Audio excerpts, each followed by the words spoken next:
As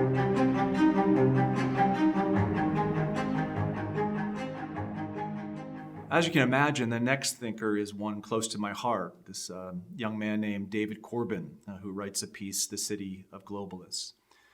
Let me give you some background on when I wrote the piece and why I wrote the piece. It was around the year 2013-14, and I was commissioned to write something for younger diplomats, American foreign policy thinkers.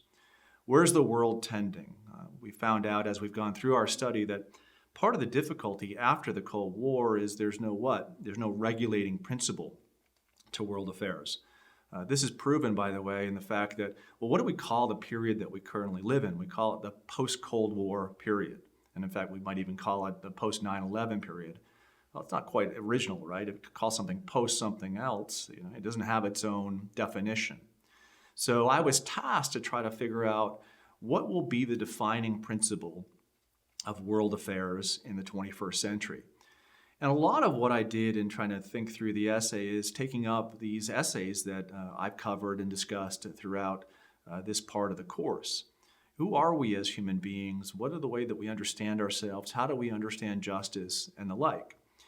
And what I found was that most Western elites, and here not just simply elites in the United States, but elites throughout the world, most of them clung to this notion that Fukayama forwards of an end of history consensus, an end of history synthesis, whereby in the moral or ideational realm, we let people disagree because we can't determine what is true. And in the material realm, we do our best to, as much as possible, encourage economic well-being through globalization, through free markets, and through capitalism. Now, that's the consensus that most elites would like to be the defining feature of the 21st century world. But what do we find out quickly after moving into the 21st century? What do we find out, for example, in 9/11? We find out that that consensus is a consensus that's held by many elites and quite a few Americans and quite a few Europeans, but it's not held by all parties in this world. There is, to reference a great piece called The Clash of Civilizations, there is still difference that defines world history. Human beings are not going to all be able to get on the same page. Right? Even within countries, we think about things differently. Even within families, we think about things differently. Differentiation is part of who we are as human beings. We are not automatons. However, there has been an attempt to place upon us a constraint where we are made more alike, where we are made to resemble one another. And here I'd reference a thinker that's influenced my thought to a great degree, a French thinker named Pierre Manent. And he suggests after 9/11 that something very interesting happens.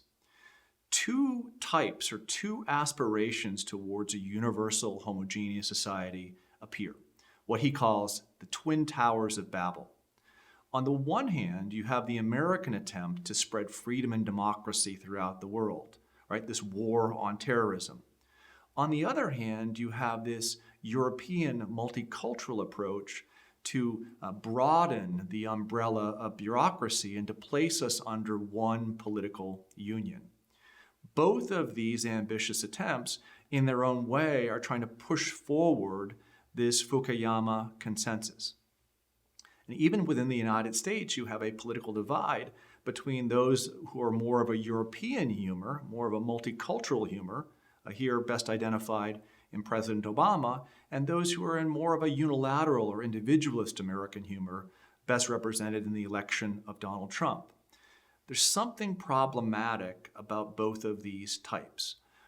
What's the problem with a hyper-individualistic accounting of human affairs or a hyper-multiculturalist accounting of human affairs? Well, I think the problem is three or fourfold. Number one, it's not cosmopolitan. To believe that everyone can be alike, everyone can be a replicant of one another is not good.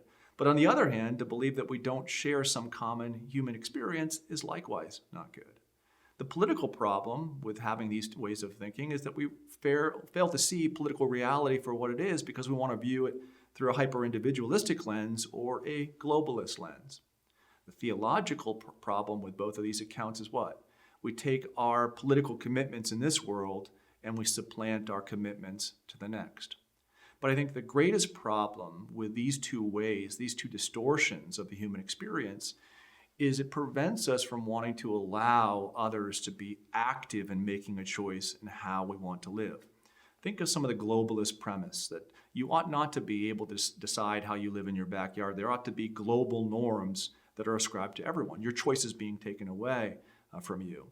So this is a great, great danger, I argue, at the end of society. And in order to move forward, we need to allow human beings to be active participants. A city of globalists is not a city that we should want to live in.